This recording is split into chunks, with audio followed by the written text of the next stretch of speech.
AP Reorganization Act, Andhra Pradesh also had to have a new capital in a year kind of land that has been acquired. So almost through a very dubious and questionable process called the land pooling scheme, the government of Andhra Pradesh passed a legislation called the Andhra Pradesh Capital Area CRDA, Capital Region Development Authority Act, and subsequent to the enactment of that, they brought forth a scheme called the land pooling scheme, which was in contravention to the 2013 Land Acquisition Act. So basically, the land pooling scheme was a mechanism to, in an overt way, it appeared as if it was, and it was presented as if it was a voluntary scheme where farmers would pool in chunks of their lands and voluntarily offer it to the state government willingly for construction of the capital. But I'm not going into the details of that entire thing, but a long story short, there have been numerous documented instances of farmers who were coerced into offering lands. So the livelihood impact, if one sees, is massive in terms of, 33,000 acres that has already been acquired is a source of livelihood for more than 1 lakh people. In fact, 1 lakh is a conservative estimate. It is much more than that. But even those numbers of people, and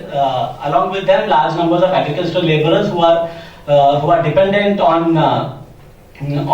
those lands, and also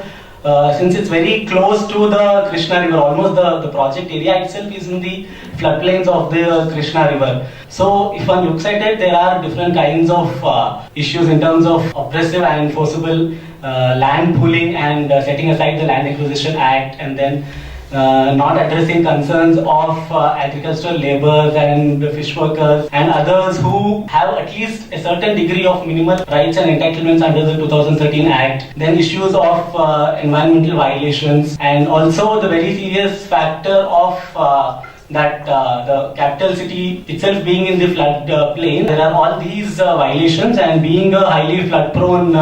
region, and there are multiple grounds on which the complainants who had approached the inspection panel had contested the project, and particularly they had raised questions of lack of consent by farmers, they had raised issues of involuntary resettlement, and they had raised issues of coercion that was brought in by the state government. So the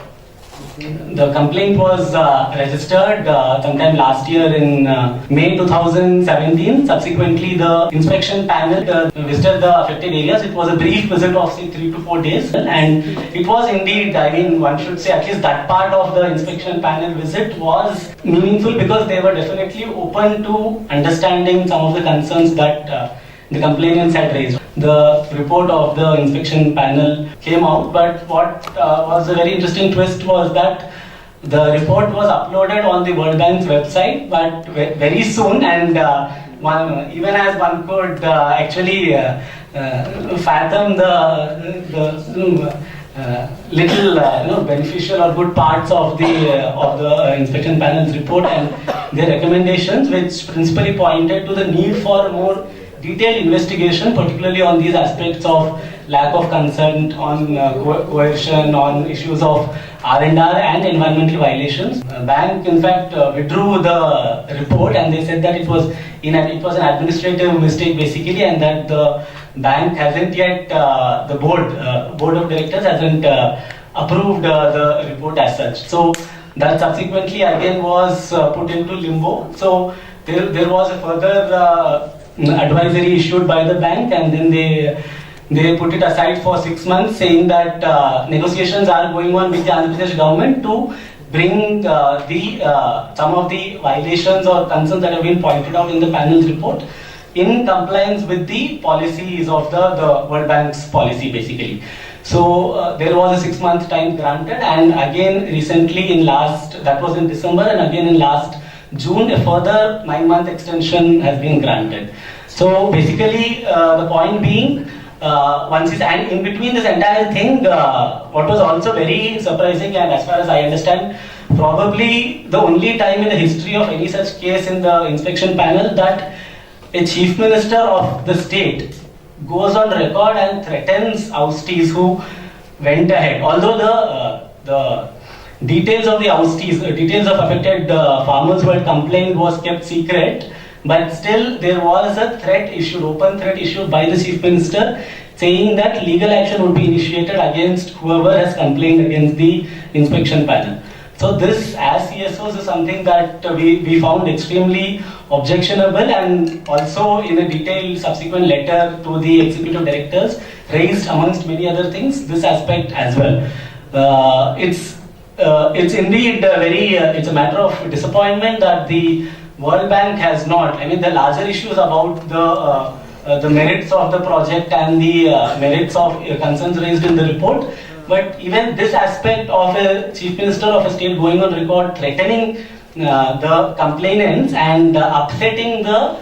complaints mechanism was something that the World Bank should have taken cognizance of and responded to seriously. But they did not say anything. So in a way, I think these are instances that point to how governments as well, I mean the World Bank and and national governments, how the state and the center were, as CSOs in the state have been pointing out repeatedly in the media, how they have been indirectly influencing or not allowing the inspection panel to and the World Bank to actually look at some of these concerns.